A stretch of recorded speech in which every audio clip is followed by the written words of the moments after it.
Hi all, എല്ലാവർക്കും career മേക്കറിൻ്റെ പുതിയൊരു വീഡിയോയിലേക്ക് സ്വാഗതം. നമുക്കറിയാവുന്ന പോലെ RRB NTPC railway recruitment board നടത്തുന്ന NTPC എക്സാമിന് ഇനി ഏതാനും ദിവസങ്ങൾ കൂടിപ്പോയാൽ ഒരു മാസമൊക്കെ ഉള്ളൂ. അപ്പോൾ എല്ലാവരുടെയും പ്രിപ്പറേഷൻസ് ഒക്കെ സ്ട്രോങ് ആണെന്ന് വിശ്വസിക്കുന്നു. അപ്പം ഓൾറെഡി ഒരു തവണ ഈ സിലബസ് കവർ ചെയ്തവർക്കും അതേപോലെ ഒരു 60 to 75 പോർഷൻസ് ഒക്കെ കവർ ചെയ്തവർക്കുമായിട്ട് കരിയർ മേക്കർ ഒരു റിവിഷൻ സ്ട്രാറ്റജി രൂപപ്പെടുത്തിയിട്ടുണ്ട്. അതായത് റിവിഷൻ ഷെഡ്യൂൾ രൂപപ്പെടുത്തിയിട്ടുണ്ട്. അപ്പോൾ എല്ലാവർക്കും യൂസ്ഫുൾ ആവുന്ന രീതിയിൽ എല്ലാ ടോപ്പിക്കുകളെയും കവർ ചെയ്യാൻ പറ്റുന്ന രീതിയിലുള്ള ഒരു ഷെഡ്യൂളാണ് ഈ ഒരു വീഡിയോയിലൂടെ നിങ്ങൾക്ക് ഇൻട്രൊഡ്യൂസ് ചെയ്യുക. ഫുൾ ഷെഡ്യൂൾ നമ്മൾ ഇൻട്രൊഡ്യൂസ് ചെയ്യുന്നില്ല. അപ്പോൾ എന്താണ് ഈ ഷെഡ്യൂൾ കൊണ്ട് ഉദ്ദേശിക്കുന്നതെന്ന് ചോദിച്ചു കഴിഞ്ഞാൽ, ഓൾറെഡി സിലബസ് കംപ്ലീറ്റ് ചെയ്തവർക്കും അതേപോലെ 60 to 75% പോർഷൻ കംപ്ലീറ്റ് ചെയ്തവർക്കും റിവിഷന് സ്യൂട്ട് ആവുന്ന രീതിയിലുള്ള ഒരു ഷെഡ്യൂൾ ആയിരിക്കും ഇത്. അപ്പോൾ നമുക്ക് വേറെ ഇൻട്രൊഡക്ഷൻ ഒന്നും ആവശ്യമില്ല, നേരെ ഷെഡ്യൂളിലേക്ക് പോവാം. അപ്പം ഒരു 30 days പ്ലാൻ ആണ് ഈ ഷെഡ്യൂൾ വഴി ഞങ്ങൾ ഉദ്ദേശിക്കുക. 30 days പ്ലാൻ ആണ്. 30 days പ്ലാൻ എന്ന് പറഞ്ഞു കഴിഞ്ഞാൽ ഈ 30 daysനിടയിൽ നിങ്ങൾക്ക് ഫുൾ മോക്കുകൾ ചെയ്യേണ്ടി വരും, സെക്ഷണൽ മോക്കുകൾ ചെയ്യേണ്ടി വരും. അതേപോലെ തന്നെ ഓരോ ടോപ്പിക്കിൻ്റെയും സ്യൂട്ടബിൾ ആയിട്ടുള്ള ക്വസ്റ്റ്യൻസ് വെച്ചുള്ള റിവിഷൻസ് ഉണ്ടാവും. NTPC ലെവലുള്ള NTPC ഓറിയന്റഡ് ആയിട്ടുള്ള ക്വസ്റ്റ്യൻസ് വെച്ചുള്ള റിവിഷൻസും ഉണ്ടാവും. അപ്പോൾ ഇതാണ് ഈ ഒരു ഷെഡ്യൂളിൻ്റെ ഒരു ഔട്ട്ലൈൻ എന്ന് പറയാം. അപ്പോൾ നിങ്ങൾക്ക് കാണാം ഓരോ ഡേ ഞാനിവിടെ കൊടുത്തിട്ടുണ്ട്. അതേപോലെ തന്നെ ആ ഡേയിൽ എന്തൊക്കെ ടോപ്പിക്കുകൾ കവർ ചെയ്യണം എന്നുള്ള ഒരു ധാരണയും നിങ്ങൾക്ക് ഈ ഔട്ട്ലൈനിൽ നിന്ന് കിട്ടും. അപ്പോൾ ഇവിടെ നോക്കാം, ഒന്നാമത്തെ ഡേയിൽ എന്തൊക്കെ വരുന്നുണ്ട്? ക്വാണ്ടിറ്റേറ്റീവ് ആപ്റ്റിറ്റ്യൂഡിൻ്റെ കുറച്ച് ടോപ്പിക്കുകൾ വരുന്നുണ്ട്, റീസണിങ്ങിൻ്റെ കുറച്ച് ടോപ്പിക്കുകൾ വരുന്നുണ്ട്, അതേപോലെ സ്റ്റാറ്റിക് GKയുടെ കുറച്ച് ടോപ്പിക്കുകൾ വരുന്നുണ്ട്, പ്ലസ് സയൻസിൻ്റെ കുറച്ച് ടോപ്പിക്കുകൾ വരുന്നുണ്ട്. ഇത്ര മാത്രം മതിയോ? പോരാ. പിന്നെന്താ വരേണ്ടത്? കറണ്ട് അഫയേഴ്സിൻ്റെ ഒരു എക്സാം കൂടെ നമ്മൾ ഇതിൻ്റെ കൂടെ ആഡ് ചെയ്യുന്നുണ്ട്.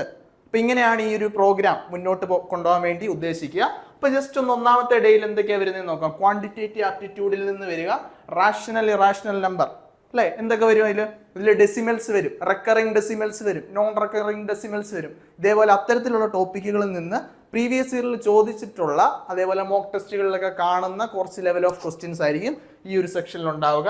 റാഷണൽ ആൻഡ് ഇറാഷണൽ നമ്പേഴ്സ്, അതേപോലെ രണ്ടാമത്തെ topic multiples and factors, basic ആയിട്ട് നമ്പേഴ്സിനെ വെച്ചിട്ടുള്ള ഏറ്റവും ബേസിക് ആയിട്ടുള്ള ടോപ്പിക്കുകളാണ്. പിന്നെ ലോവസ്റ്റ് കോമൺ മൾട്ടിപ്പിളും highest common factor LCM and HCF. ഇത്രയും ടോപ്പിക്കുകളാണ് ഫസ്റ്റ് ഡേയിലെ ക്വാണ്ടിറ്റേറ്റീവ് ആപ്റ്റിറ്റ്യൂഡിൽ വരിക. അതേപോലെ റീസണിങ്ങിൽ നോക്കിക്കോ. റീസണിങ്ങിൽ എന്താ വരിക? അനലോജിയിൽ നിന്നുള്ള കുറച്ച് ടോപ്പിക്കുകളുണ്ട്. അത് ലെറ്റർ ബേസ്ഡ് ഉണ്ട്, നമ്പർ ബേസ്ഡ് ഉണ്ട്, ഇമേജ് ബേസ്ഡ് ഉണ്ട്, അതേപോലെ ഫിഗറൽ അനലോജി ഉണ്ട്. അപ്പൊ ഇത്രയും ടോപ്പിക്കുകളാണ് റീസണിങ്ങിൽ നിന്ന് വരിക.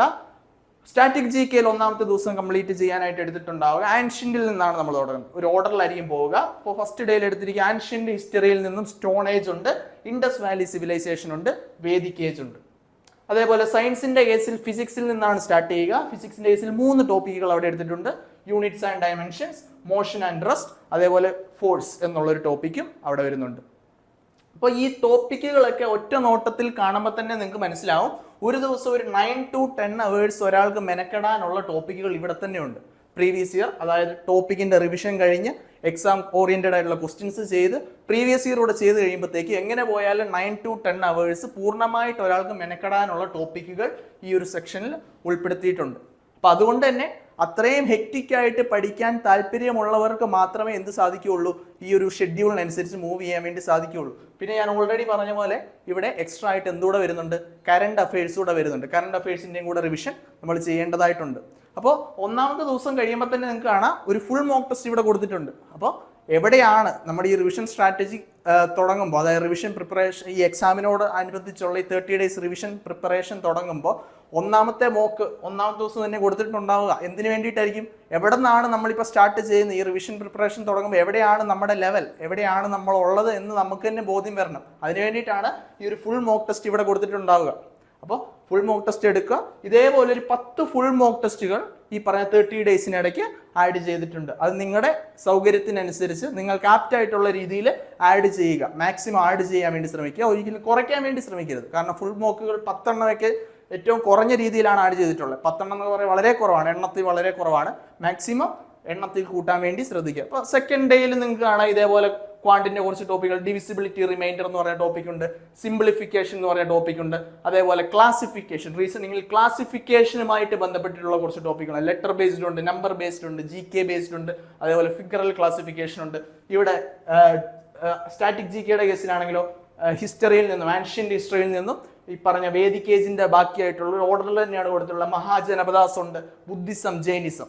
ഈ രണ്ട് സാധനങ്ങളാണ് ഈ പറഞ്ഞ സ്റ്റാറ്റിക് ജികെയിൽ രണ്ടാമത്തെ ദിവസം വരിക. ഫിസിക്സിന്റെ കേസിൽ മിച്ചമുള്ള കുറച്ച് ടോപ്പിക്കുകളുണ്ട്. ഏതൊക്കെയാണ്? ഗ്രാവിറ്റേഷൻ, വർക്ക്, പവർ, എനർജി, അതേപോലെ pressure and surface tension, viscosity and elasticity പോലുള്ള ടോപ്പിക്കുകളാണ് രണ്ടാമത്തെ ദിവസം വരിക. അപ്പൊ നിങ്ങൾക്ക് ഒരു ഏകദേശ ധാരണ ഈ ഒരു ഷെഡ്യൂളിനെ പറ്റി പിടികിട്ടിയിട്ടുണ്ടാവുമെന്ന് വിശ്വസിക്കുന്നു. ഇതേപോലെ മൂന്നാമത്തെ ദിവസവും കുറച്ച് ടോപ്പിക്കുകൾ, മൂന്നാമത്തെ ദിവസം മാത്സിന്റെ കേസിൽ ഒരു ടോപ്പിക്ക് എടുത്തിട്ടുള്ളൂ, പെർസെന്റേജ് ആണ്.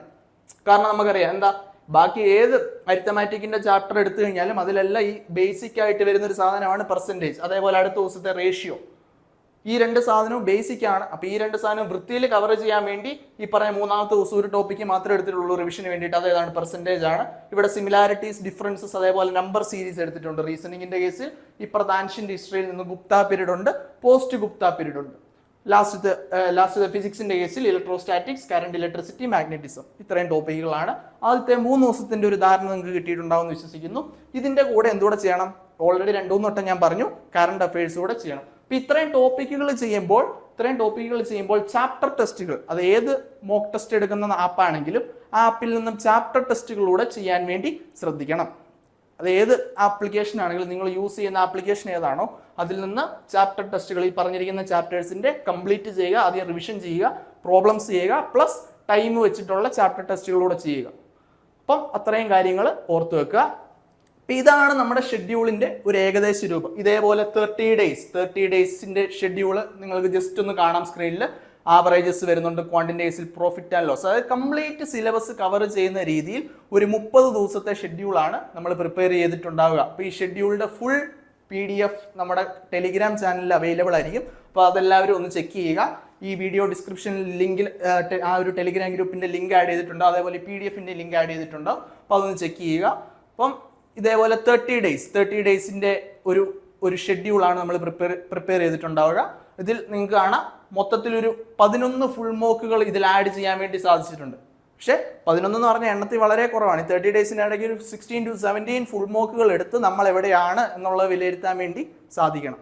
അപ്പോൾ ഈ ഒരു ഷെഡ്യൂളിൻ്റെ ഒരു ഔട്ട്ലൈൻ കിട്ടിയെന്ന് വിശ്വസിക്കുന്നു. അപ്പം എല്ലാവരും ഈ ഷെഡ്യൂൾ ഒന്ന് ചെക്ക് ചെയ്യുക, ഇതനുസരിച്ച് ഫോളോ ചെയ്ത് റിവിഷൻ സ്ട്രാറ്റജി രൂപപ്പെടുത്തി പഠിക്കാൻ വേണ്ടി ശ്രമിക്കുക. Okay, thank you.